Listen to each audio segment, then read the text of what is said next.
एक गद्दी जैसा होता है। ठीक है।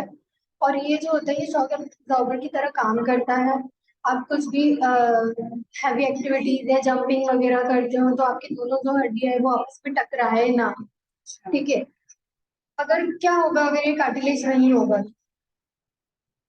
टकराएंगे वो, आवाज आएगी शायद कट कट। जो हमारी बोन्स है वो घिसा जाती है, आर्थराइटिस के चांसेस बढ़ जाते हैं। आपने सुना होगा कि बहुत सारे ओल्ड एज पीपल्स में बोलते हैं कि हड्डियां घिसा गई है ना। चलते नहीं बन रहा है, आर्थराइटिस हो रहा है। तो वो क्या होता है, उनका जो कार्टिलेज है वो डैमेज होने लगता है। ये और कैल्शियम की कमी से। ऐसा तो डिजनरेटिव चेंजेस आते रहते हैं, जैसे साइनोवियल मेम्ब्रेन जो होता है वो हमारा कम होते रहता है। साइनोवियल मेम्ब्रेन एक जॉइंट फ्लूइड है। मेम्ब्रेन जो है वो फ्लूइड को कवर कर रहा है। साइनोवियल फ्लूइड एक चीज होती है जो हमारे नी जॉइंट में होती है। वो भी हमारे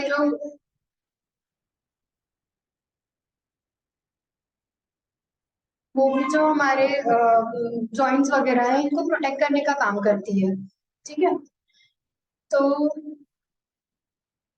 ये सारी चीजें जो है ये कनेक्टिव टिश्यू की तरह काम करती है। अब आते हैं अपन लिगामेंट्स और टेंडन पे। ठीक है। तो लिगामेंट्स और टेंडन जो होते हैं ये भी दोनों कनेक्टिव टिश्यू होते हैं, लेकिन लिगामेंट्स क्या होता है? देखो, दो चीजें होती है, आपकी मसल्स होती है जो बोन से अटैच होती है ना।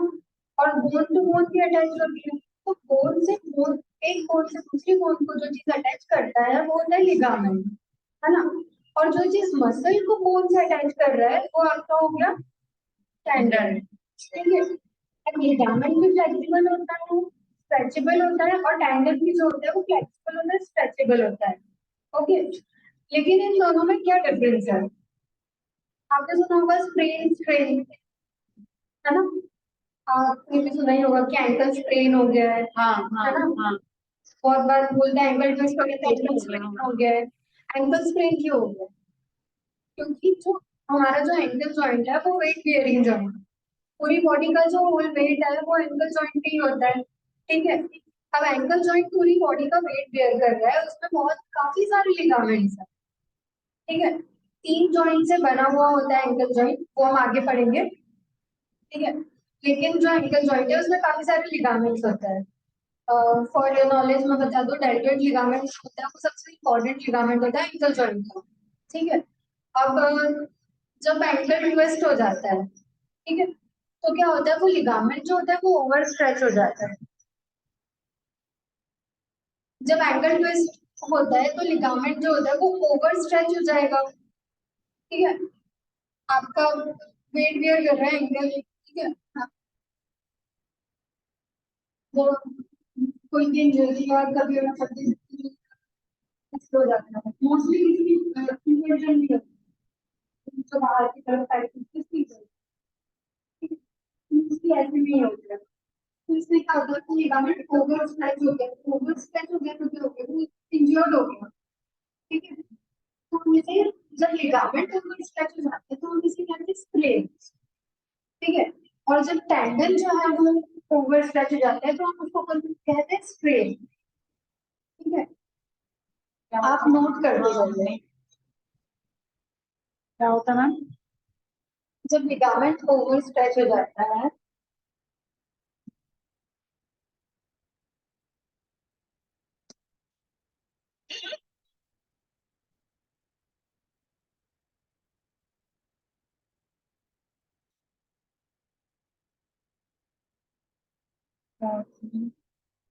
वो है स्ट्रेच। जब लिगामेंट ओवर स्ट्रेच होता है तो उसे कहते हैं स्प्रेन। फ्रेम। हाँ। एंड जब टेंडन टेंडन होता है, जब हो जाता है तो उसको कहते हैं स्प्रेन। स्ट्रेन। STRAIN।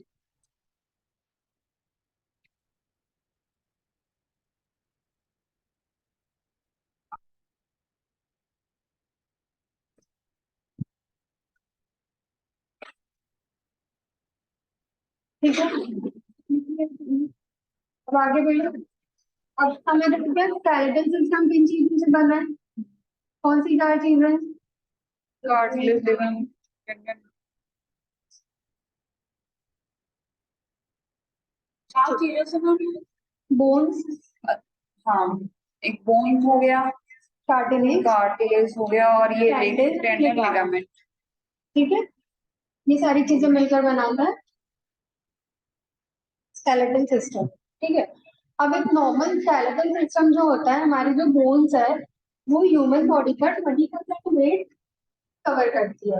ठीक है, तो बाकी का जो 80% है उसमें हमारे मसल्स आ जाती है, फैट आ जाता है, जो दूसरे ऑर्गन्स का वेट आ जाता है, थोड़ा वाटर हो जाता है, मतलब सारी चीजें इंक्लूड हो जाती है बाकी 80% में। और ये जो 20% है ये हमारी बोन कैरी करती है। ठीक है, जो नॉर्मल ह्यूमन बॉडी का वेट है। अब एक अडल्ट स्केलेटन में कितनी बोन्स होती है? कुछ है। और अगर हम बच्चों की बात करें तो 300। बच्चों में 300 क्यों होती है?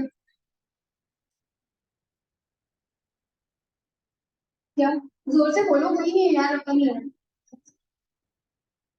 हाँ, बोन्स डेवलप नहीं होती, डेवलप नहीं होती ये भी बोल सकती हूँ, ये भी बोल सकती हूँ, बोन्स जो है वो फ्यूज नहीं होती है। ठीक है, जो बच्चे रहते हैं उनमें काफी सारी बोन्स जो होती है, 300 क्यों होती है? क्योंकि बहुत सी बोन्स होती है वो आपस में जुड़ी हुई नहीं रहती है। ठीक है, अब अडल्ट ह्यूमन की बात करोगे अगर, तो उनमें क्या होता है कि जैसे अपना स्पाइनल कॉर्ड है, तो इसमें टोटल हम 26 है। ठीक है, लेकिन जो बच्चे रहते हैं उनमें और ज्यादा होती है। क्यों ज्यादा होती है? क्योंकि जो आखिरी वाली जो पार्ट होती है वो अडल्ट में मिलकर एक बन जाती है और बच्चों में तो 5 ही रहती है। जैसे जैसे एज बढ़ती जाती है वैसे वैसे वो जुड़ते जाती है। ठीक है, आगे हम पढ़ेंगे इसके बारे में।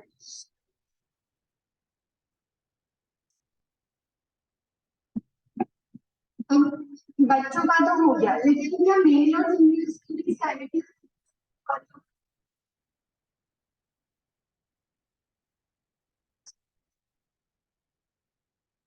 हिप जॉइंट नहीं बोलेंगे बेटा, हम पेल्विस बोलना है ना। तो पेल्विस जो होता है, नोट कर लो आप कुछ पॉइंट, जो आपको अगर लग रहा है कि नोट करने, नोट कर लीजिए। तो फीमेल्स में जो है पेल्विस ब्रॉड होता है। ठीक है, क्या रीजन है इसका फीमेल में पेल्विस ब्रॉड होने का? आपको बहुत कुछ नहीं जानना होता है। हाँ, और हाँ, तो जैसा कि उन्होंने कहा, अपर बॉडी वेट जो होता है ज्यादा होता है इसलिए। और एक मेन रीजन ये है कि वी कैरी यूट्रस, है ना। हम बेबी कैरी कर सकते हैं, हमारे पास में मतलब देखो भगवान ने जिस तरह से बनाया है, फीमेल बर्थ दे सकती है, तो उसी तरह से भगवान ने फीमेल का पोस्चर भी उसी तरह का है। ये पैकेज ब्रॉड होता है। एक अपर बॉडी वेट ज्यादा होता है और एक हम यूट्रस कैरी करते हैं, मतलब हम Uterus हाँ, की वजह यूट्रस से। होता है, उसकी वजह हम से। बेबी कैरी कर सकते हैं तो उसकी वजह से।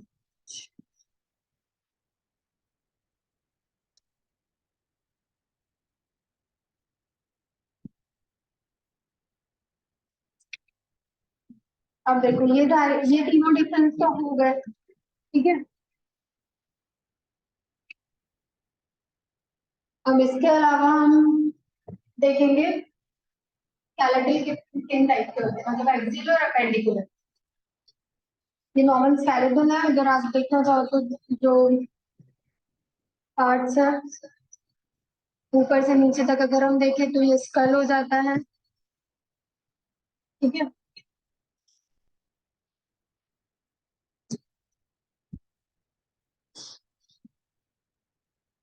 हाथों की जो अपर आर्म की जो बोन्स होती है हम इसे ह्यूमरस कहते हैं। ठीक है, नीचे जो रेडियस सलना आ जाती है, रेडियस जो होती है आपकी किस साइड पे?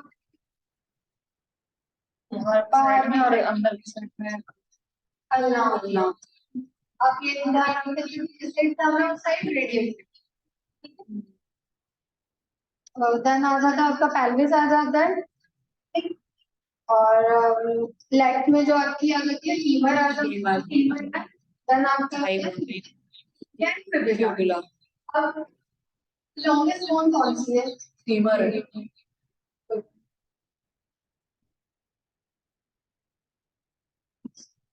ठीक है। और अच्छा, रिब्स कितनी होती है? 12 पेयर्स ऑफ वेव्स रिब्स, होते हैं। है ना? और चलो आगे देखेंगे अपनी बात। तो ये डिफरेंस बिटवीन है अडल्ट एंड चाइल्ड बोन में।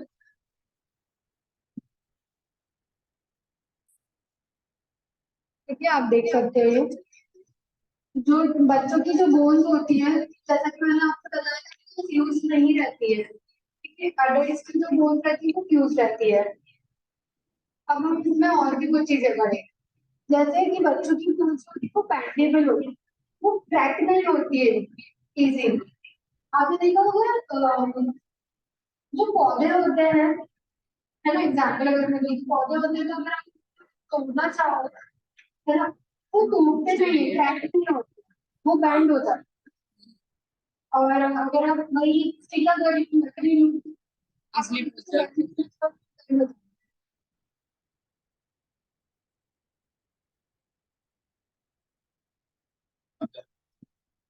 हमें लकड़ी की छोड़ो प्रॉपर्ली टूट जाती है ना। उसी तरह से अगर बच्चों में देखें तो उनकी बोन जो होती है वो बैंड हो जाती है, और जो अडल्ट की बोन होती है वो टूट जाती है। बच्चों को जब फ्रैक्चर इंजरी होती है सही होता है, उसकी नहीं होती, उनकी बोन्स होती है वो बैंड बैंड। होती है। अगर बच्चों में ऐसा कुछ बच्चों है, अगर बच्चों में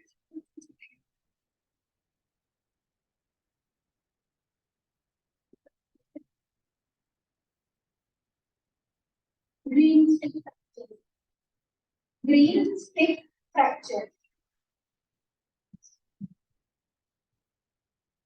ग्रीन स्टिक हाँ, ग्रीन स्टिक, जो फूलों की डंडियां होती है वो भी ग्रीन होती है ना, पौधों पौधे वगैरह पे देखे तो ग्रीन कलर की स्टिक्स होती है।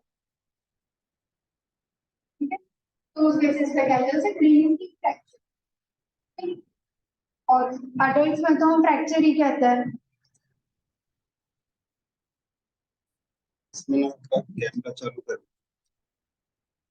दिखाई देंगे।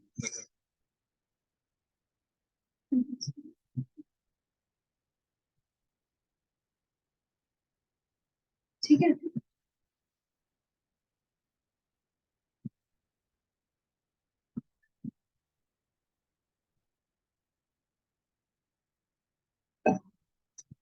तो ठीक है,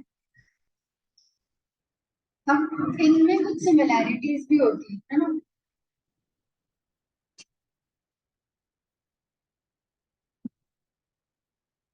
डिफरेंस तो मैंने आपको बता दिया, ठीक।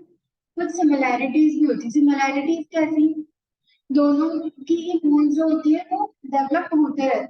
अब अगर मैं बात करूँ कहाँ तक काउंट करते हैं, बच्चे कहाँ तक, किसी को भी चाइल्ड कब तक हम बोलेंगे, और हाँ 11-12 साल से, है ना। लेकिन जो बोन्स होती है वो, आपकी बोन्स जो होती है आप कह सकते हो कि 18 टू 20 तक भी वो डेवलप होते रहती है। ठीक है, मैच्योरिटी के बाद भी कुछ बोन्स जो है वो डेवलप होते रहते हैं। ठीक है, तो चिल्ड्रन और अडल्ट दोनों में बोन्स जो होती है वो डेवलप होते रहते हैं। ठीक है, ये मैम टीनेजर एज हो गई ना। हाँ 18 का। टीनेजर हाँ, एडल्ट तो अपन मतलब 18 के बाद बोल काउंट सकते करेंगे। हैं। तो एडल्ट में मैच्योरिटी भी के बाद में हाँ, आप मतलब उसमें कह सकते हैं भी जनरल टर्म में। बोन चेंजेस होते हैं मतलब। हाँ, बोन चेंजेस तो होते ही रहते हैं, बोन चेंजेस तो ओल्ड एज तक भी होते रहते हैं। ठीक है, आपका जैसे अगर आपको ये डाउट है तो मैं आपको बताती हूँ। देखिए, जो चाइल्ड होता है, बच्चा बॉर्न हुआ, ठीक है, तब से लेकर तो एक मैच्योरिटी तक, जैसे 11 12 11 12 साल के बच्चों तक, वो डेवलपिंग एज में तो रहता ही है, ठीक है, ग्रोइंग तो रहता ही है। उसके बाद में जो रहता है, ग्रोथ जो रहती है वो थोड़ी स्टीडी हो जाती है, मतलब थोड़ा इस तरफ क्या होता है कि बहुत फास्ट ग्रोथ होती है बच्चों में, है ना। एक एज के बाद में जो होता है आपका बॉडी पोस्चर, जो हाइट वेट है, वो आपको ऐसा लगता है कि रुक गया है ना। वो रुकता नहीं है, वो होते रहता है, लेकिन बहुत माइनर चेंजेस होते हैं जो हमें पता भी नहीं चलता। देन फिर आप अगर देखो तो एक 35 40 की एज के बाद में जो होता है, बोन्स जो होती है वो, अगर आप ध्यान नहीं दोगे तो डिग्रेड हो जाती है। फीमेल्स में तो ये चीज ज्यादा होती है क्योंकि कैल्शियम की जो कमी होती है फीमेल्स में, उस कारण से। तो आप मोस्टली ये देखोगे कि ऑस्टियोपोरोसिस बहुत ज्यादा होता है फीमेल्स में 35 40 के बाद में, ठीक है।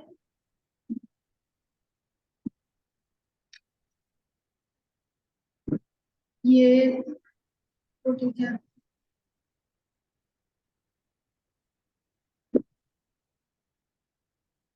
ठीक है, अब टाइप्स ऑफ स्केलेटन करेंगे अपन। अब तक जो पढ़ा उसमें कोई डाउट है?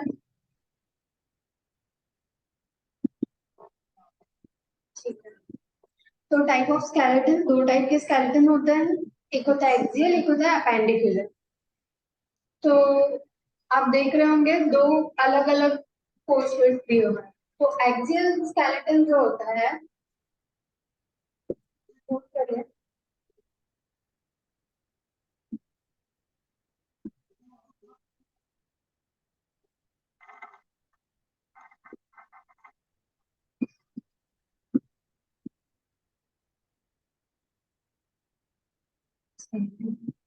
एक्सियल स्केलेटन जो होता है इसमें आप आपकी वो बोन्स आ जाती है जो आपके एक्सिस के अराउंड होती है। एक्सिस क्या होता है आप लोगों को तो पता ही होगा, एक्सिस क्या होता है, एक्सप्लेन करूं जिसमें एक्सिस वो होता है, अगर देखो मैं आपकी बॉडी से अगर कोई लाइन पास करूंगी एकदम सेंटर से, है ना, वो आपका एक्सिस कहलाएगा। तो मैं ये लाइन पास करूंगी बॉडी से, उसके आसपास का जो पेरिफेरी होगा सेम डायमीटर का होगा, ठीक है। और जो एक्सिस होगी आपकी सेंटर ऑफ लाइन, आप उसको बोल सकते हो, ठीक है। ये हो गई आपकी एक्सिस, और इस एक्सिस के आसपास के जो स्ट्रक्चर्स होते हैं वो हमारे एक्सियल स्केलेटन में आते हैं, ठीक है। अब ये कौन से स्ट्रक्चर्स हो गए, स्कल हो गया है, ठीक है, हमारा स्कल। स्कल के बाद में अगर आप देखो तो स्कल में ही हम ईयर बोन्स जो होती है वो स्कल में ही काउंट करते हैं, ठीक है। और वर्टिब्रल कॉलम आ गया आपका, ठीक है। स्पाइन जो होते हैं, रिब्स आ गई, और स्टर्नम। स्टर्नम और एक होता है हायर्ड बोन, ठीक है। तो ये सारी चीजें जो होगी आपकी एक्सियल स्केलेटन में आ गई, ठीक। देखिए इस तरफ जो है राइट साइड पे, ब्लैक वाले में देखिए राइट साइड पर जो है ये एक्सियल स्केलेटन, पूछूंगा पीछे होगा ये वाला याद तो नहीं रहो करो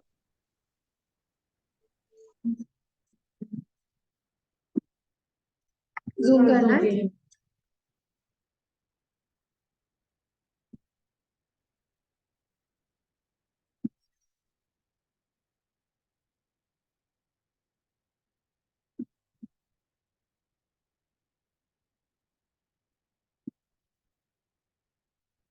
ठीक है, तो ये हो गया आपका एक्सियल और अपेंडिकुलर। अपेंडिकुलर क्यों बोलते हैं इसको, वो बॉडी पार्ट्स जो एक्सिस के आसपास हो, ठीक है, एक्सिस के अपेंडिक्स में हो, उसे हम अपेंडिकुलर स्केलेटन बोलते हैं।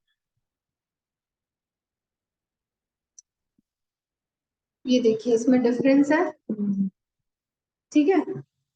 तो एक एक्सियल स्केलेटन और अपेंडिकुलर स्केलेटन में क्या डिफरेंसेस होते हैं, ये देखिए, ठीक है। अब जैसे कि मैंने आपको बताया कि एक्सियल स्केलेटन जो होता है वो हमारे स्कल, वर्टिब्रा और थोरैक्स से बना हुआ होता है ना। और जो अपेंडिकुलर स्केलेटन होता है वो कैसे बना हुआ होता है, हमारा शोल्डर हो गया, शोल्डर गर्डल बोलते हैं इसको, जिसमें क्या चीजें आ जाती है, शोल्डर गिrdle अगर मैं बोलूँ तो उसमें हमारा स्कैपुला आ जाता है, ठीक है, ये पीछे वाली जो बोन होती है वो स्कैपुला होती है, ठीक है, वो आ जाता है, पूरा शोल्डर जॉइंट आ जाता है, और हमारा यूमरस वगैरह ये सारा अपर लिम्ब में कवर हो जाता है, ठीक है। और लोअर लिम्ब में क्या आएगा, लोअर लिम्ब स्टार्ट होगा ना बेटा पेल्विस से, है ना, तो सबसे पहले तो हम पेल्विस खाएंगे, ठीक है, पेल्विस इंक्लूडिंग फीमर टिबिया, और अपना जो फुट में जो टार्सल्स टार्सल्स होते हैं, ठीक, ये सारे आ जाएंगे अपने अपेंडिकुलर स्केलेटन, ठीक है। फिर जैसा कि मैंने आपको बताया कि जो एक्सियल स्केलेटन होता है वो सेंट्रल एक्सिस पे काम करता है, मतलब सेंट्रल एक्सिस होता है अपनी बॉडी का, ठीक है।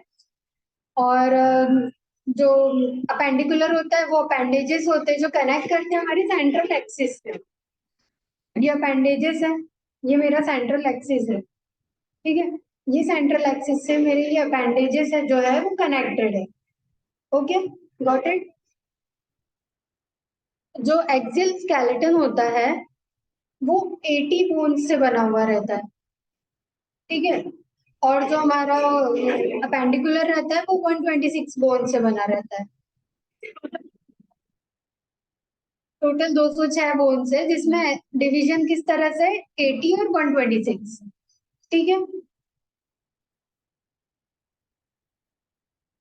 और जो हमारा एक्सियल स्केलेटन होता है वो किस काम में, मतलब क्या उसका फंक्शन है, एक्सियल स्केलेटन जो होता है वो बैलेंसिंग के लिए होता है ना, हमारा पोजीशन, हमारा स्टेबिलिटी, ये सारा एक्सियल स्केलेटन पे डिपेंडेंट है, ठीक है। और अपेंडिकुलर स्केलेटन जो होता है ना वो क्या करता है, वो मूवमेंट में हेल्प करता है,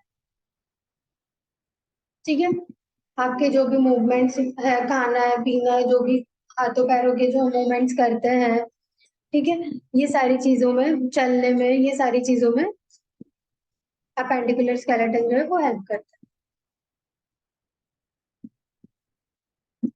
ठीक है। अब एक्सियल स्केलेटल की एनाटमी अगर हम देखें तो इसमें स्कल बोन होती है, स्कल में दो तरह की बोन्स होती है, ठीक है, दो तरह में ये डिवाइडेड है, एक तो क्रेनियल बोन हो गई और एक फेशियल बोन्स हो गई। क्रेनियल बोन में देखिए, क्रेनियल बोन में जो हमारा हो गया ये पूरा क्रेनियम वाला पार्ट कहते हैं, ठीक है, जो मस्तिष्क जो दिमाग वाला पार्ट कहते हैं, ठीक है, तो ये हमारी टोटल 8 बोन्स होती है, ठीक है। और जो फेशियल बोन होती है हमारी टोटल 14 बोन होती है, ठीक है, 14 फेशियल, 8 क्रेनियल, तो टोटल मिलाकर हमारी 22 स्कल बोन हो जाती, और हाँ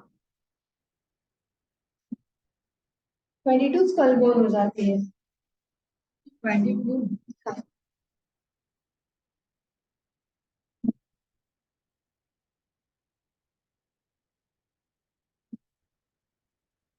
ठीक है। अब इसमें हम आगे फिर देखें तो 14,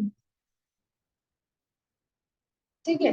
आगे अगर हम इसमें देखें तो ऑडिटरी बोन्स होती है जो कान में होती है, और ये बोन सबसे छोटी होती है, बॉडी की सबसे छोटी बोन जो होती है वो, हाँ, ठीक है, ये 6 होती है, तीन तीन, मतलब 3 ईच साइड, ओके।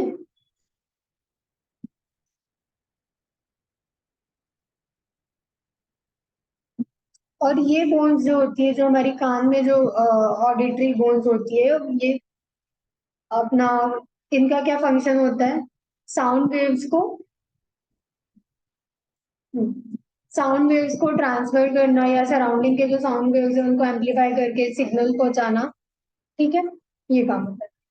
नेक्स्ट आपकी आ जाती है हायोइड बोन, जो एक सिंगल होती है, ठीक है, यू शेप की बोन होती है आपकी, ये जॉ पर बेस्ड होती है, ये U shape hyoid bone, jaw पर, ठीक है, ये कितनी होती है? एक ही होती है, तो मतलब जॉब होनी बोले। हाँ बोल सकते हैं।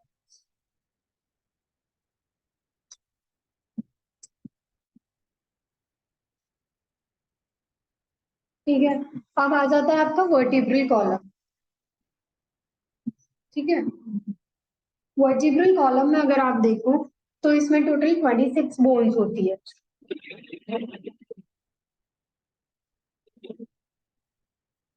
अब फर्स्ट 24 जो होती है वो वर्टिब्री हम उनको बोल सकते हैं अगर एक एक करके बोलना है तो। और लास्ट की जो होती है वो सैक्रम और कॉकेक्स होती है। कॉकेक्स को हम क्या बोलते हैं, टेल बोन कहते हैं, टेल बोन, है ना। अब ये जो 24 बोन्स है ये किस तरह से डिवाइडेड है ना, 5, ठीक है, 5 पार्ट्स में डिवाइडेड होती है।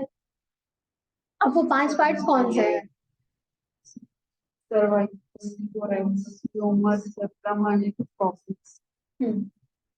ठीक है, तो सर्वाइकल होती है, सर्वाइकल कितनी होती है अपनी, 7 सर्वाइकल होती है। थोरैसिक कितनी होती है, 12 थोरैसिक होती है। लंबर 5, सैक्रम एंड कॉकेक्स, ठीक है। ओवर ये आपका कंसिस्ट करता है पूरा 26 बोन्स, ठीक है।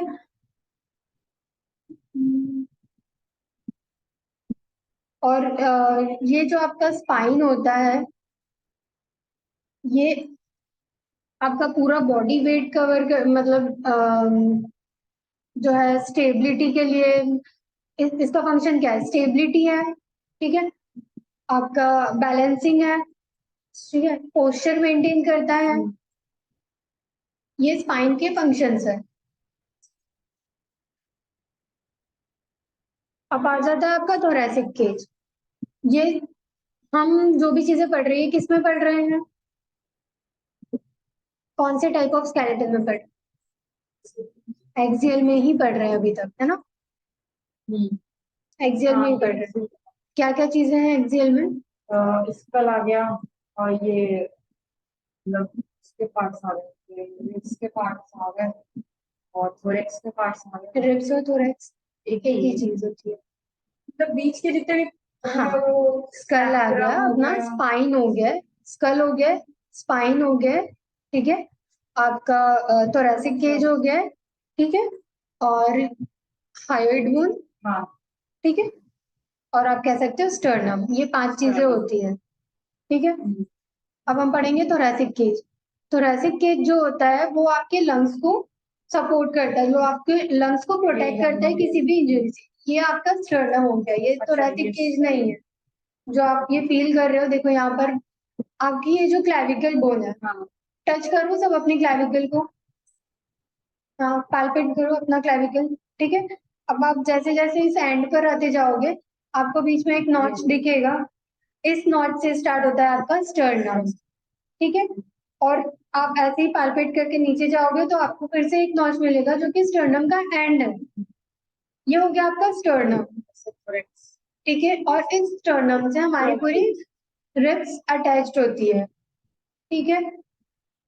अब क्या सारी 12 रिब्स अटैच्ड होती है इसमें,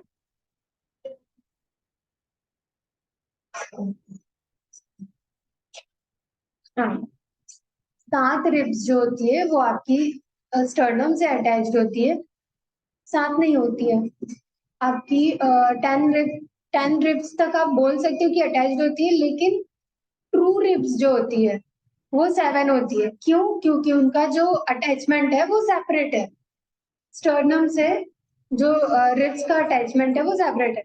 अगर आप देखो तो ये आप स्टर्नम, ठीक है।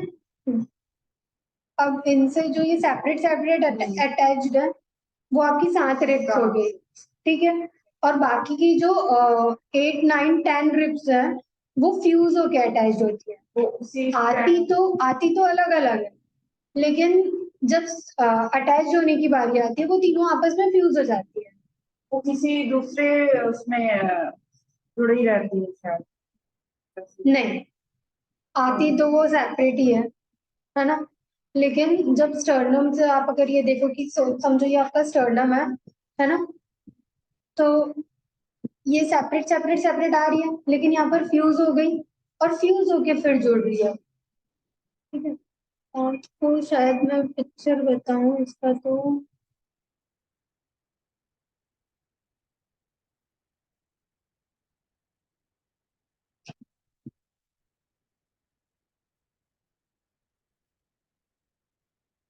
इसमें देखिए, नीचे की रिब्स देखिए, ये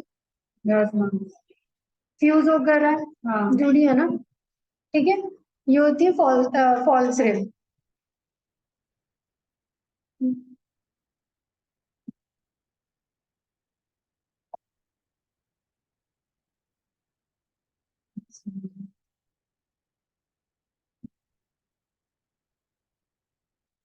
ठीक है, ये होती है फॉल्स रिब, 8 9 10। उसके बाद में आती है आपकी फ्लोटिंग रिब्स। फ्लोटिंग रिब्स क्यों कहते हैं इन्हें? क्योंकि इनका कोई अटैचमेंट साइट नहीं होता है, ठीक है। ये स्टर्नम से अटैच नहीं हो रही है, इनका कोई अटैचमेंट साइट नहीं है, इसलिए इनको फ्लोटिंग रिब्स कहते हैं। ठीक, ये हो गया आपका thoracic सेवन cage। जो होती है वो डायरेक्ट जो होती है। हाँ, 7 जो होती है वो डायरेक्ट जुड़ती है, इसलिए उनको ट्रू रिब्स कहा जाता है।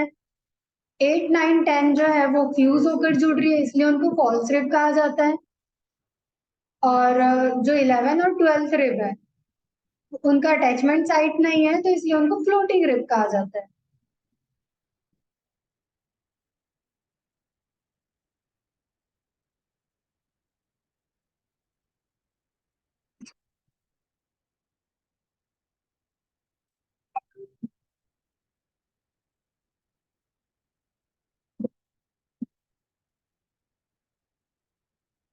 डायरेक्ट वाला क्या बोलते हैं?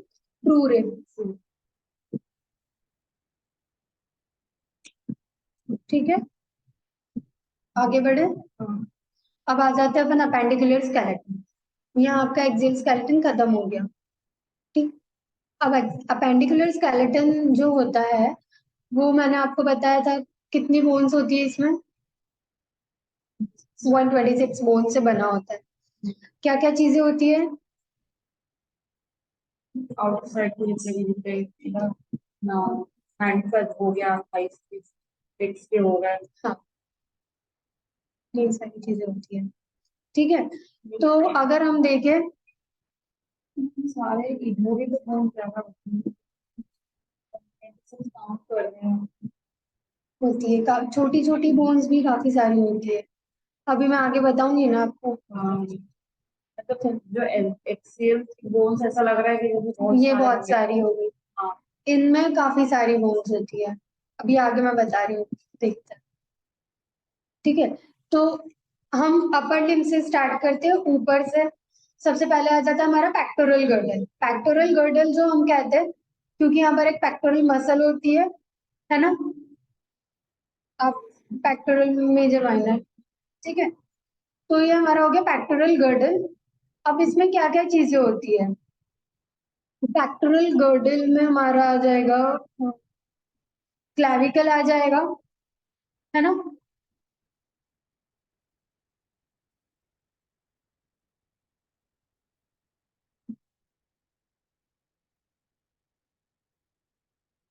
ठीक है, हमारा क्लैविकल आ जाएगा, और जो शोल्डर गर्डल है, स्कैपुला है, ठीक है। स्कैपुला भी इसमें आ जाएगा, वो इसमें शायद नहीं है।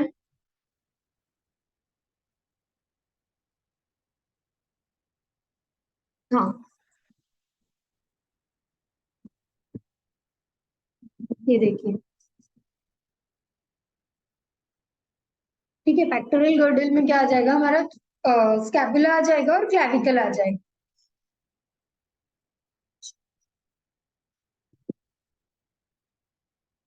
हम्म, ठीक। अब इसके बाद क्या स्टार्ट होता है हमारा? अपर लिम्ब स्टार्ट होता है। तो अपर लिम्ब में क्या क्या चीजें आ जाती है? अपर लिम्ब जो होता है 30 बोन से बना होता है, ठीक है। 30 बोन से बना होता है, ठीक। तो जिसमें क्या आ जाती है? ह्यूमरस आ जाती है।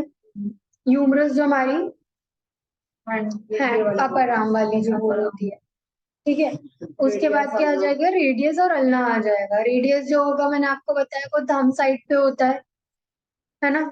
अल्ना जो होता है वो लिटिल फिंगर साइड पे अल्ना होता है। ठीक है, फिर इसके बाद क्या आ जाती है हमारी, कार्पल्स आ जाती है, मेटाकार्पल्स आ जाती है और पैलेंजेस आ जाती है। ठीक है,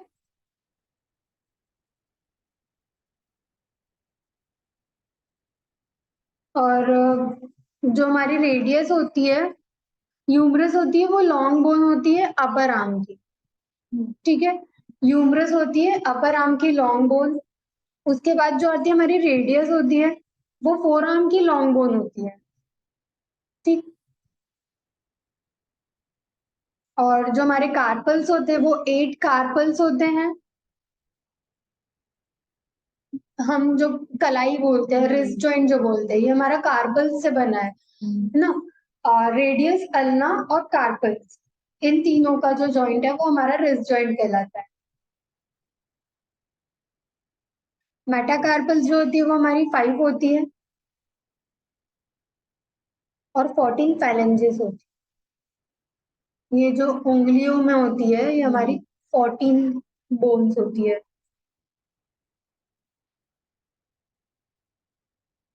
ठीक है, तो ऐसा मिलाकर एक साइड पे 30 हो गया, दूसरी साइड पे 30, तो हमारा अपर आर्म में कितनी बोन्स हो गई, 60 हो गई।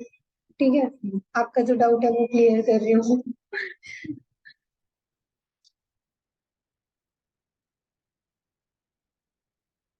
ठीक है, अब आ गया आपका लोअर लिम्ब। अब नीचे अगर आप देखो तो पेल्विक होता है, ऊपर कौन सा गर्डल था, पेक्टोरल गर्डल। नीचे क्या आ गया आपका, पेल्विक गर्डल। ठीक है, क्या बोलते हैं, पेक्टोरल, पेक्टोरल। है ना। ऊपर आ गया आपका पेक्टोरल गर्डल, नीचे आपका पेल्विक गर्डल आ गया है।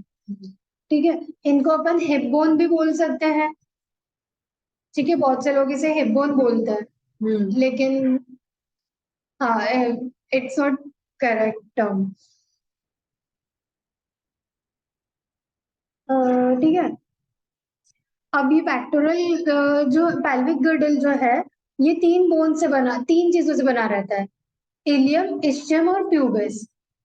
ठीक है, वो तीनों फ्यूज होती है आपस में, इसलिए हमें पता नहीं चलता है, मतलब हम ऐसे, हाँ हाँ, ये आप देख रहे हो, ये, ठीक है, इलियम, इस्चियम और प्यूबिस।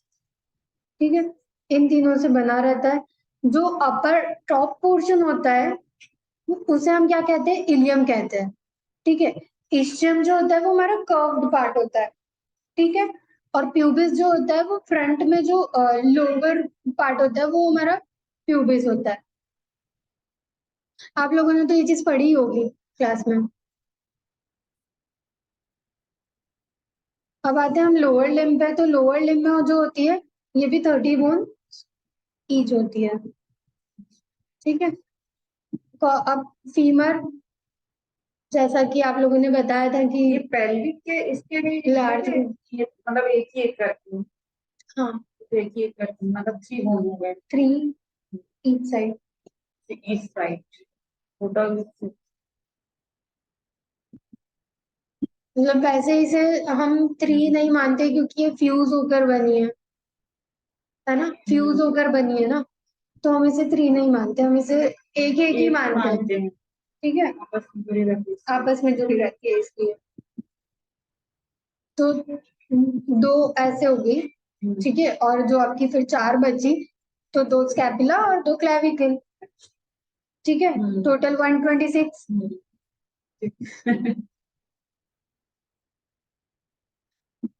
ठीक है, तो लोअर लिम्ब में हमारा आ जाता है फीमर। फीमर जो होती है हमारी लार्ज बोन होती है। ठीक है, टीबिया आ जाती है, और टीबिया जो है, आप इसे एक तरह से ये भी कह सकते हो, ये वेट बियरिंग बोन होती है।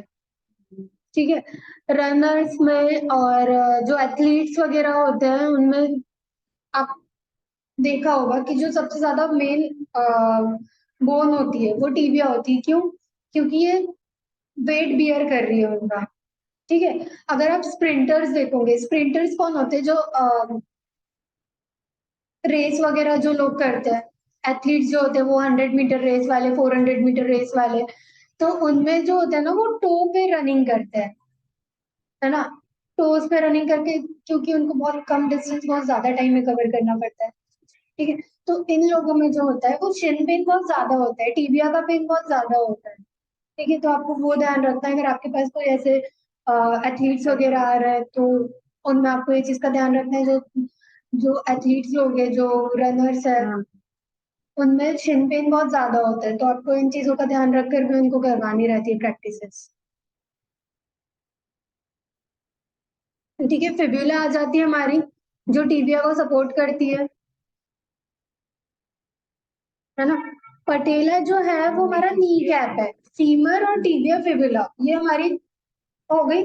अब इन दोनों के बीच में जो कैप होता है वो हमारा पटेला होता है, इसमें शायद दिख रहा होगा। पटेला यहाँ पर।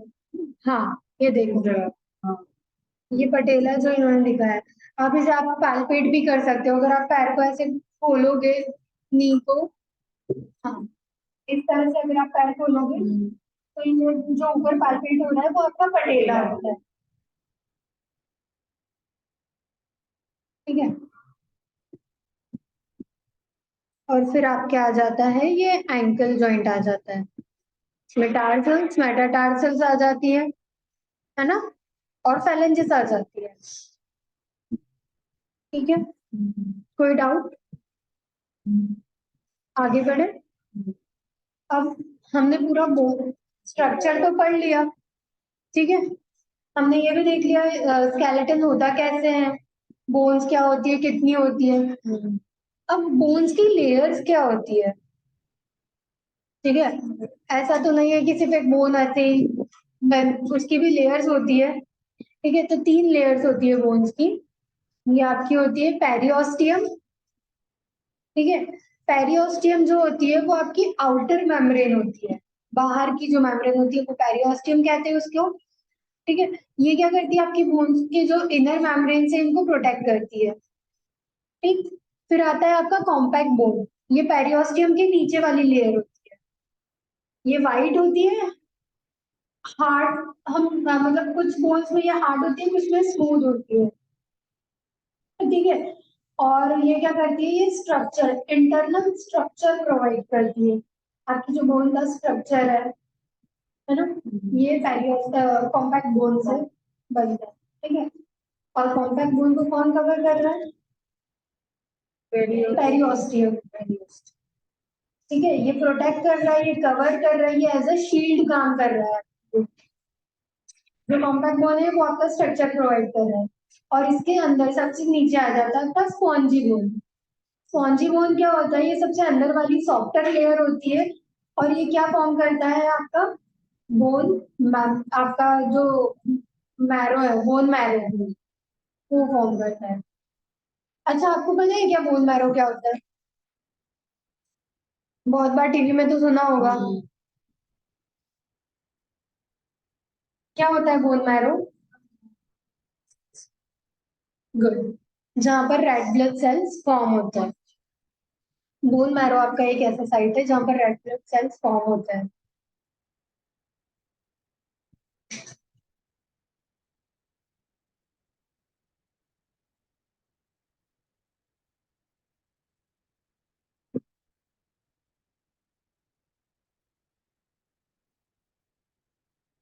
ठीक है। बोन मैरो का भी आगे मैं आपको बताऊंगी।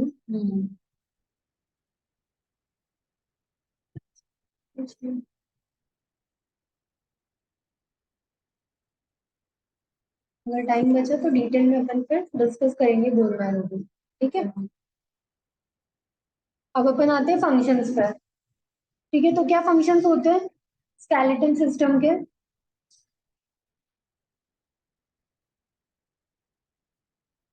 बताओ यार। अरे उसमें नहीं देखना है अभी, अब इतना सारा पढ़ लिया फिर भी उसी में देखना है। चलो बताओ क्या फंक्शंस होता है। हाँ, हाँ, हाँ। हम्म, ऑल ओवर बॉडी को मतलब होल्ड करना, मतलब सपोर्ट करना, हम्म, ये तरीके से बोला जाए हम्म। कि बिना बोन्स के स्केलेटन के अपन कुछ भी नहीं कर सकते, मतलब अपना हाँ, पोस्चर ही नहीं बन पोस्चर ही नहीं पाएगा। बन पाएगा किसी चीज हाँ, का। ओके। और ना मूवमेंट कर सकते हैं, ना चल सकते, कुछ भी नहीं तरीके से। ठीक है। तो देखो, अब जैसा आप लोग बता रहे हो कि ठीक है, बोन्स जो होता है, हमारा स्केलेटल सिस्टम जो होता है वो support, as a support system काम करता है। ठीक है। बॉडी का पोस्चर, अलाइनमेंट, ये सारी चीजें। ठीक है। और आप अगर देखो तो आपका गेट वगैरह जो है, गेट मतलब जिस तरह हम चलते हैं, वो चलने के पैटर्न को हम गेट पैटर्न बोलते हैं। ठीक है। तो जो आपका गेट है वो भी आपके पोस्चर पे और बोन्स पे, इन पर ही डिपेंड होता है। ठीक है। आपका जो एडीएल्स है, एक्टिविटी ऑफ डेली लिविंग, ये सारी अफेक्ट हो सकती है अगर आपका स्केलेटन में ही अगर आपको कोई डिफॉर्मिटी या कोई डिसीज वगैरह हो गई। ठीक है। तो आपके फंक्शंस अगर हम देखें तो मेन फंक्शंस क्या आ जाते हैं? सपोर्ट प्रोवाइड, जो कि आपने बता दिया है। स्पाइनल कॉलम जो होता है वो आपका हेड को सपोर्ट करता है, होल्ड करके रखता है। आपका जो हेड है, जो स्कल है, वो आपके स्पाइन पर ही टिका हुआ है। ठीक है। दूसरी चीज जो आ जाती है, आपका वेट बियर करता है होल बॉडी का। जैसा मैंने आपको बताया कि एंकल जॉइंट जो है वो आपकी पूरी होल बॉडी का वेट बियर करता है। ठीक है। और दूसरी चीज हो गई कि इंटरनल जो ऑर्गन्स है हमारे, जो इंटरनल और सॉफ्ट ऑर्गन्स है, किडनी, लीवर, लंग, हार्ट, ये सारी चीजें, इन सबको कौन प्रोटेक्ट कर रहा है? बोन्स प्रोटेक्ट, स्केलेटन प्रोटेक्ट कर रहा है, बोन्स प्रोटेक्ट कर रही है। ठीक है। हमारा जो मूवमेंट्स हो गए, मूवमेंट्स कैसे आ रहे हैं? बोन्स की वजह से, दो बोन्स आपस में जुड़ी हुई है, इनके बीच में जॉइंट बना है, तभी हम ये मूव कर पा रहे हैं। अगर देखो, अगर ये पूरा स्टिफ होता, पूरी एक ही बोन रहती, तो क्या आप ये खाने वाला मूवमेंट कर पाते? नहीं कर पाते। आप कोई भी फाइन मूवमेंट्स कर पाते? नहीं कर पाते। ठीक है। तो ये जो जॉइंट्स है, ये हेल्प कर रहे हैं आपके मूवमेंट्स में।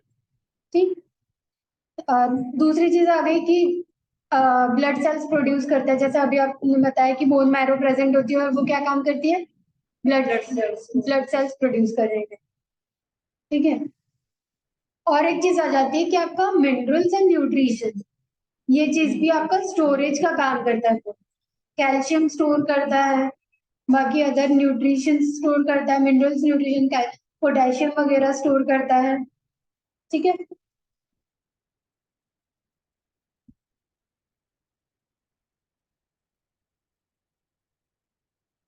और कुछ आप ये कह सकते हो कि बोन मैरो जो होता है वो रेड ब्लड सेल्स मतलब से बना हो। एक रेड रेड मैरो रहता है और एक वाइट मैरो रहता है। ठीक है। तो वाइट मैरो क्या होता है? हाँ, फैट प्रेजेंट होता है उसमें।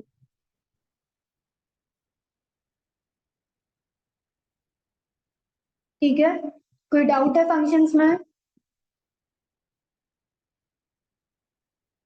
फंक्शंस वाली स्लाइड में कोई डाउट है? आगे बढ़े।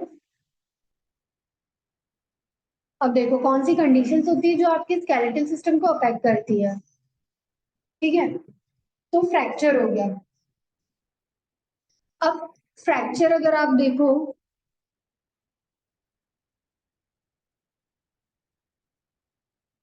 फ्रैक्चर आप अगर देखो तो ये कैसे होता है? हाँ, किसी भी चीज की इंजरी की वजह से होता है। ठीक है। फ्रैक्चर जो होता है वो किसी, फ्रैक्चर सिर्फ एक टाइप का नहीं होता। ठीक है। आप, फ्रैक्चर जो होता है वो चार पांच तरह के फ्रैक्चर होते हैं। ठीक है। एक जो हो जाता है आपका, अगर मैं आपको ब्रीफली बताऊं तो ट्रांसवर्स फ्रैक्चर होता है, जो सिंगल फ्रैक्चर लाइन होती है। ये एक बोन है, इस बोन में सिर्फ ये जो है सिर्फ इतना फ्रैक्चर हुआ है।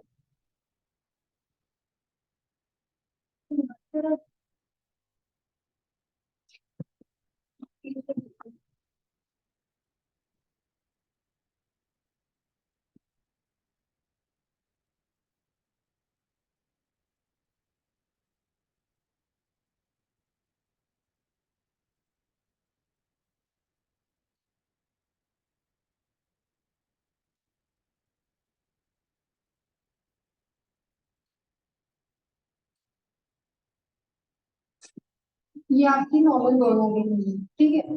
अब इसमें अगर आपको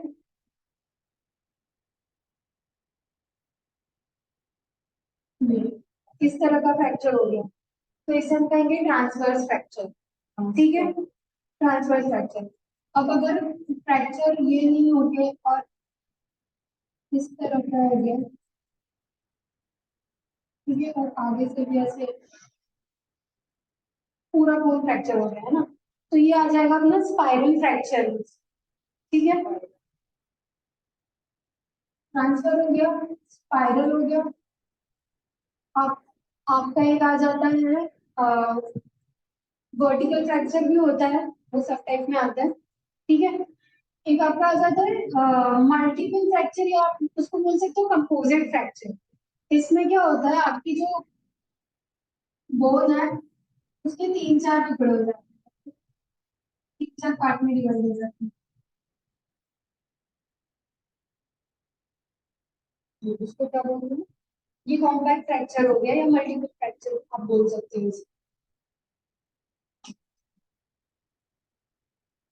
ठीक है।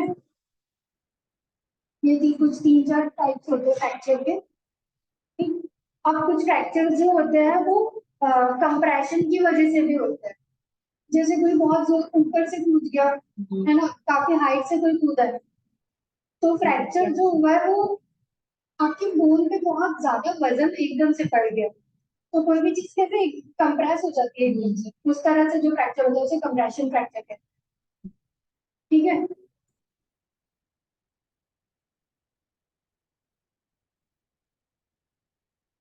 अब फिर आ जाता है अपन मेटाबॉलिक बोन डिसीज पे। तो मेटाबॉलिक बोन डिसीजेस जो होती है, ये जो होती है आपकी विटामिन डी की डिफिशियंसी की वजह से होती है,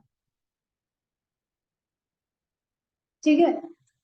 और ये जो विटामिन डी की डिफिशियंसी होती है, इस वजह से फीमेल्स में बहुत ज्यादा फ्रैक्चर्स होते हैं।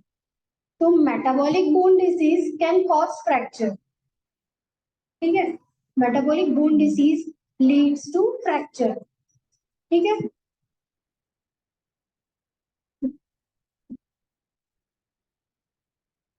अब ये क्या मेटाबॉलिक बोन डिसीजेस में क्या होता है कि बोन की जो स्ट्रेंथ होती है, होल्ड करने की जो पावर होती है, किसी वेट बियर करने की जो पावर होती है, वो बहुत ज्यादा लो हो जाता है, कैल्शियम का अमाउंट बहुत ज्यादा कम हो जाता है, ठीक है।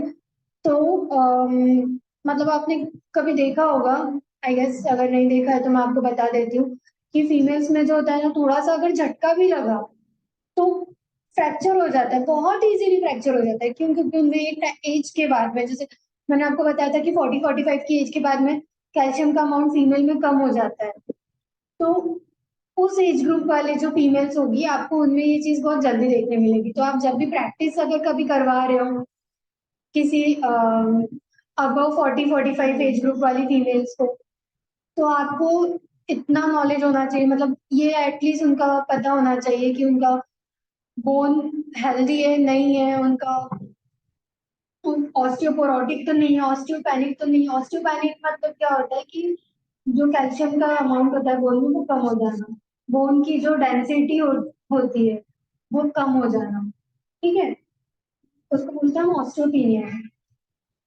हाँ, बोन डेंसिटी जिसमें कम हो जाती है, ठीक है, तो ये होता है। तो आपको इन चीजों का ध्यान रखना है उन फीमेल्स में, ठीक। और मैं तो सजेस्ट करूंगी कि आप एडवाइस उनको करो कि कैल्शियम इंटेक ले ही, क्योंकि नॉर्मली भी वैसे अगर किसी में ऑस्टियोपेनिक नहीं भी है तो भी फीमेल्स में अमाउंट तो कम हो ही जाता है। तो 40-45 की एज के बाद में फीमेल्स में कैल्शियम इंटेक तो करना ही चाहिए, ठीक है। एज अ सप्लीमेंट नहीं बोल रही हूँ, बस आपके डाइट में आप वो चीज इंक्लूड कर लो, ठीक है। ग्रीन वेजिटेबल्स हो गई, दूध वगैरह हो गया, इनमें जिन चीजों में कैल्शियम का अमाउंट बहुत ज्यादा होता है वो चीजों का इंटेक थोड़ा ज्यादा करें, ठीक है। तीसरी चीज आ जाती है आपकी अर्थराइटिस।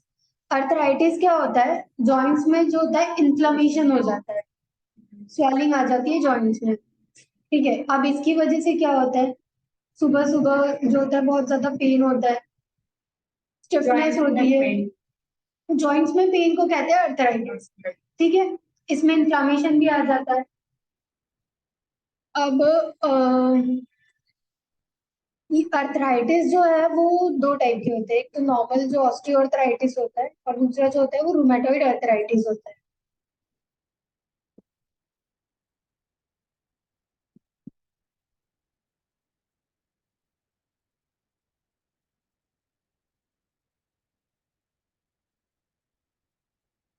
ठीक है, नहीं इसमें नहीं लिखा हुआ है ऑस्टियोआर्थराइटिस। यही है ना? O O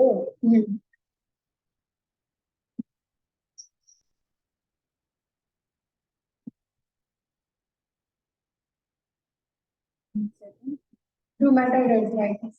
you rheumatoid, RHEUMATOID,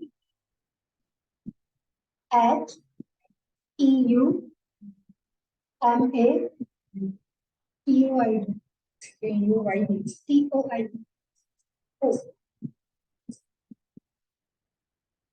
ठीक है,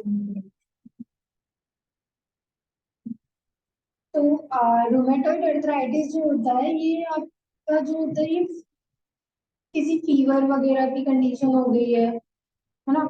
इसमें क्या होता है, आपको फीवर भी आता है, जॉइंट स्टिफनेस होती है, सुबह सुबह बहुत ज्यादा स्टिफनेस रहेगी। ठीक है, गठिया आपने सुना होगा, की गठिया परेशानी हो गई है, ऐसे बोलते हुए सुना होगा, उसे कहते हैं। ठंडी लगने से भी तो हो जाते हाँ, ठंडी के मौसम ठंडी में के ज्यादा मौसम में होता है। ज्यादा होता है। ठंड के मौसम में ज्यादा होता है, सुबह सुबह जो होता है ये पूरे जॉइंट स्टिफ हो जाते हैं, बिल्कुल मोड़ नहीं पा रहे हैं। ठीक है, बहुत ज्यादा पेन हो रहा है, बहुत सीवियर पेन हो रहा है, मतलब इतना ज्यादा कि इंसान बेयर नहीं कर पाता है। ठीक है, उंगलियां खोल नहीं पा रहा है, रिलैक्स फील नहीं होता है, बहुत ज्यादा हैवी फील होते हैं जॉइंट्स। ठीक है, स्वेलिंग आ जाती है, ये सारी चीजें होती है अर्थराइटिस में। अच्छा मैम, जैसे इसको अगर मान लीजिए किसी चीज की इंजरी हुई बोन में, तो वो ठंड में ही ज्यादा पेन करता है, अगर वो ठीक नहीं हो तो वो भी इंक्लूड होता है क्या वो arthritis में? अर्थराइटिस में इंक्लूड नहीं होगा, वो अर्थराइटिस में नहीं आता है। देखो अर्थराइटिस में ना मेजर जॉइंट, अगर हम ऑस्टियोआर्थराइटिस की बात करें तो मेजर जॉइंट्स पे कॉज करता है ऑस्टियोआर्थराइटिस, है ना। जैसे आपका नी जॉइंट हो गया, ठीक है, रिस्ट जॉइंट हो गया आपका। मोस्टली ऑस्टियोआर्थराइटिस आपको नी जॉइंट में मिलेगा। क्यों? क्योंकि आपकी जो नी जॉइंट है सबसे ज्यादा वर्क मतलब मूवमेंट उसी का होता है। आपका वॉकिंग हो गया, जो भी रनिंग वगैरह जो भी आप एक्टिविटीज कर रहे हो, नी जॉइंट का बहुत ज्यादा, एक तो वेट भी उस नी जॉइंट पे ज्यादा आ रहा है। ठीक है, तो क्या होता है कि जब डिजनरेटिव प्रोसेस स्टार्ट होती है तो उसमें आपका साइनोवियल फ्लूइड जो होता है वो कम होने लगता है, मेम्ब्रेन कम होने लगती है। उसकी वजह से क्या होता है कि आपके जो दोनों बोन्स है वो आपस में रब होने लगती है। ठीक है, it leads to arthritis, osteoarthritis. ये मेजर जॉइंट्स में होता है। और आपका अगर आगे रूमेटॉइड अर्थराइटिस की अगर हम बात करें तो वो छोटे जॉइंट्स में होता है। ठीक है, पेरिफेरल में होता है, पेरिफेरी में जो होगा वो रूमेटॉइड अर्थराइटिस होगा। ठीक है,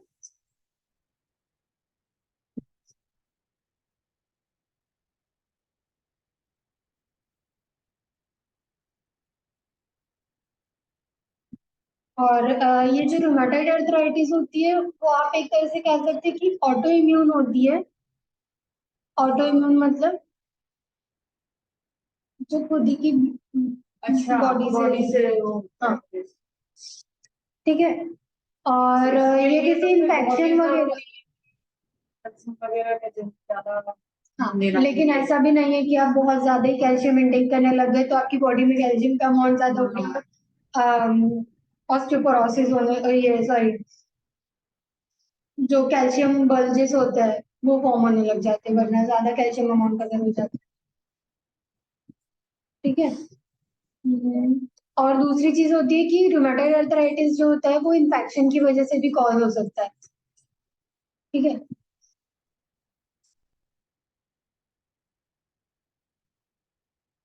तो क्या चीजें पढ़ ली अपन ने इधर, क्या क्या चीजें पढ़ ली हमने?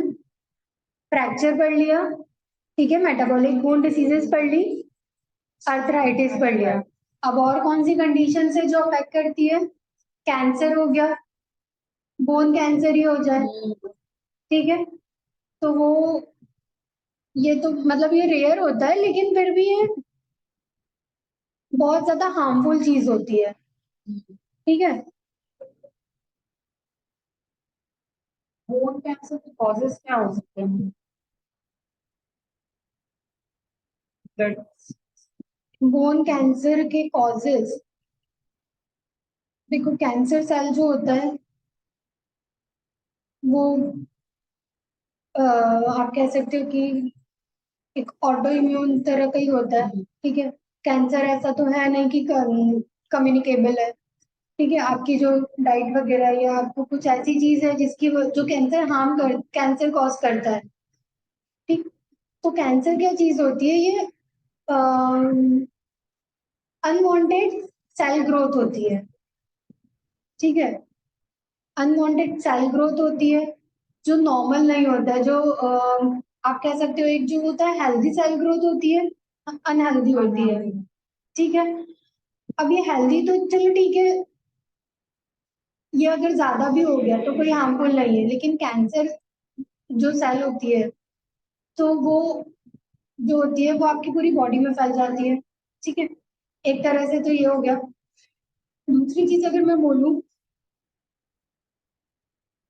तो अगर आपको कहीं कैंसर है, ठीक है, आप फॉर एग्जांपल आपके टीबिया हम ले लें अगर, ठीक है, टीबिया कैंसर है, किसी एक जगह पर है, ठीक है, लेकिन हम अगर ध्यान ही नहीं दे रहे, हम उसका एक्टिविटी कर ही रहे हैं। जैसा कि मैंने आपको स्टार्टिंग में ही कहा था कि ग्रोथ तो हमेशा होती रहती है। आपको ये भी पता होगा कि सेल्स जो है वो डेली डेड होते हैं, डेली मरते हैं, डेली जीते हैं, मतलब प्रोड्यूस होते हैं, ठीक है। तो सेल ग्रोथ तो चलते रहता है, ठीक है। और ये भी आपको पता ही है कि सेल एक जगह से दूसरी जगह भी जाते हैं। अब आपका ये सेल अगर कैंसरस सेल की कांटेक्ट में अगर आ गया, ठीक है, वहां से ये कहीं आपके मूवमेंट्स वगैरह की वजह से या किसी और चीज की वजह से या कहीं और दूसरे पार्ट में चले गए, ठीक है, तो ये वहां पर भी फिर इम्पैक्ट करेंगे, ठीक। और एक चीज अगर हम देखें तो लेमन टर्म में मैं ये कह सकती हूँ कि कैंसरस सेल जो होते हैं, है ना, वो आपकी, अगर आप नहीं ध्यान दोगे, अगर आप चेकअप नहीं करवा रहे हो, आप बिल्कुल ही आपको पता नहीं चल रहा है, क्योंकि फर्स्ट सेकंड स्टेज में तो बिल्कुल पता नहीं चलता है ना। तो ये ओवरऑल बॉडी में भी ग्रो कर सकता है, ठीक है। ऑटो इम्यून हम इनको बोल सकते हैं। और जो बोन कैंसर होते हैं वो मेटाबॉलिक होता है, ठीक है। तो मेटास्टैसिस आपने सुना होगा, तो फर्स्ट ईयर में ही हो, है ना। मेटास्टैसिस जो होता है वो कैंसरस सेल होते हैं जो कि बोन्स में प्रेजेंट होते हैं, ठीक है। दूसरी जगह के अगर कैंसर होगा तो हम उनको कैंसर ही कहते हैं, ठीक है, लेकिन अगर बोन में होगा तो हम उनको मेटास्टैसिस कहते हैं।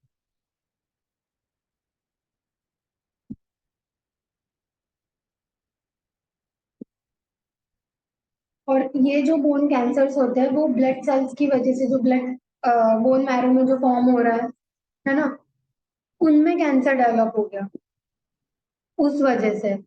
तो ये क्या हम इनको बोल सकते हैं, माइलोमा कह सकते हैं, लिम्फोमा कह सकते हैं, ठीक है। लिम्फोमा लिम्फ नोड्स जो हमारे होते हैं उनमें अगर कैंसर हो गया तो, ठीक है, उनको कहते हैं हम लिम्फोमा, ठीक है। हम्म,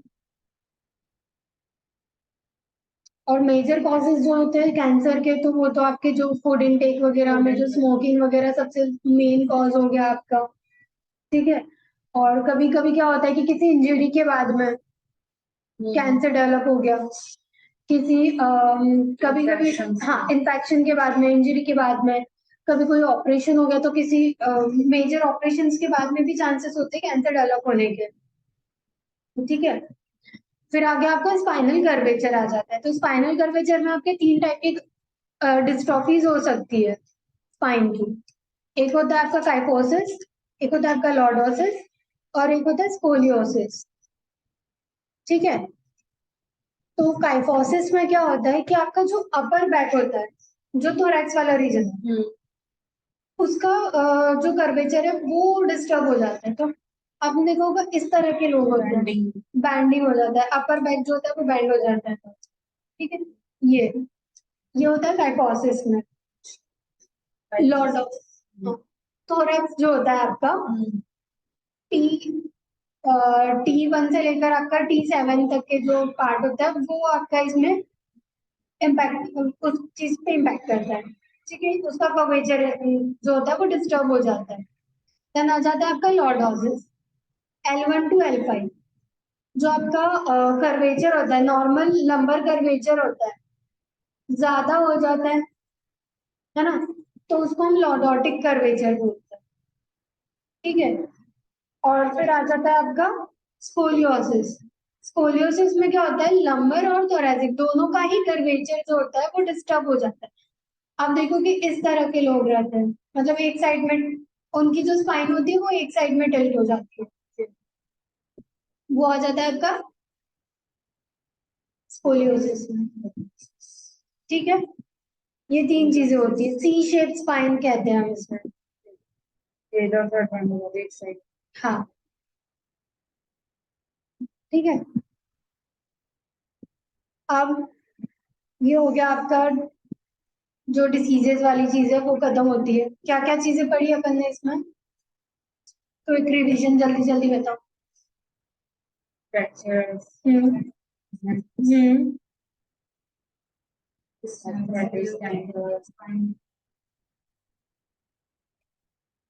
अब आ जाता है आपका हेल्दी स्केलेटन के लिए हमें क्या मतलब करना चाहिए। ठीक है। तो जैसा कि मैं आपको स्टार्टिंग से बताया जा रही हूँ, कैल्शियम इंटेक तो करना ही चाहिए। ठीक है। किस तरह से आप कैल्शियम इंटेक कर सकते हो, आप ग्रीन वेजिटेबल्स ले सकते हो, आप ब्रोकली वगैरह, है ना।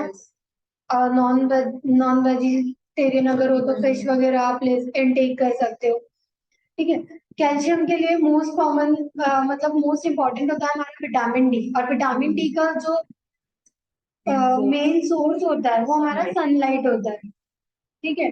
अब सनलाइट होता है तो इसका मतलब ये नहीं कि आप मतलब कभी भी दिन में चले जाओ तो हम तो विटामिन डी ले रहे हैं हम। हाँ, मॉर्निंग सनलाइट जो होता है वो हमारा विटामिन डी हम उससे इंटेक कर सकते हैं। बाकी जो आफ्टर हम कह सकते हैं कि 10-11 बजे के बाद में जो सनलाइट हमें मिलती है वो तो हमारी बॉडी के लिए हार्मफुल होती है, वो कैंसरस भी हो सकती है, उससे स्किन कैंसर हो सकता है। ठीक है। ये ओजोन लेयर की वजह से, हाँ, ओजोन लेयर की वजह से, ओजोन लेयर में जो हमारी बॉडी बहुत ज्यादा डैमेज होती है ना। दूसरी चीज हम कर सकते हैं कि वेट बेयरिंग एक्सरसाइजेस स्टार्टिंग से ही, ऐसा नहीं कि हमें अभी बीमारी हुई है तो हम अभी करना स्टार्ट हुए, प्यास लगी तब कुआं नहीं खोदना है। हमें स्टार्टिंग से ही एक्सरसाइजेस और फिजिकल एक्टिविटीज पे ध्यान देना चाहिए। ठीक है। तो आप ये कर सकते हो। और प्रोटेक्शन वेयर कर सकते हैं, जैसे हम अगर इंजरीज से बचने के लिए बाइक वगैरह अगर हम ड्राइव कर रहे हैं तो हेलमेट वगैरह हेलमेट पहन लिया। स्पोर्ट पर्सन में आप देख सकते हो वो कितना सारा मतलब प्रोटेक्टेड है ना। क्रिकेटर्स जो रहते हैं वो नी पैड्स वगैरह लगा के चलते हैं, हेलमेट। तो ये सारी चीजें हम प्रोटेक्शन के लिए यूज कर सकते हैं।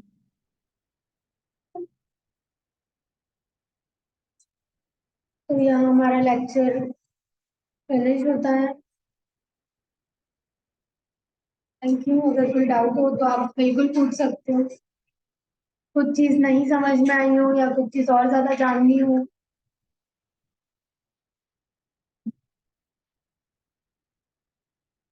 Satisfied with the lecture?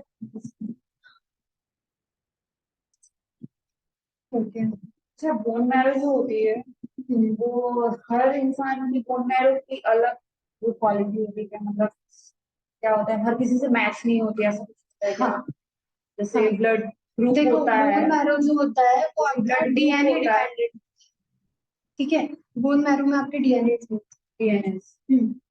तो ऑब्वियसली हर इंसान की वो अलग ही होती तो है। ये जैसे और जैसे आप ये कह सकते हो कि आपका जो बोन मैरो है आपके ब्लड रिलेशन में मैच हो सकता है। अच्छा ये ब्लड पूछना चाह रहे थे ना। हाँ ब्लड रिलेशन में मैच हो सकता है। ब्लड ग्रुप एक ब्लड व्यक्ति का ग्रुप, हो गया, हाँ, जिस तरह से हम ब्लड ग्रुप मैचिंग होती है ना उस तरह से Bone bone marrow marrow matching भी होती है, ठीक है। हम्म। Okay, you may leave now, thank you.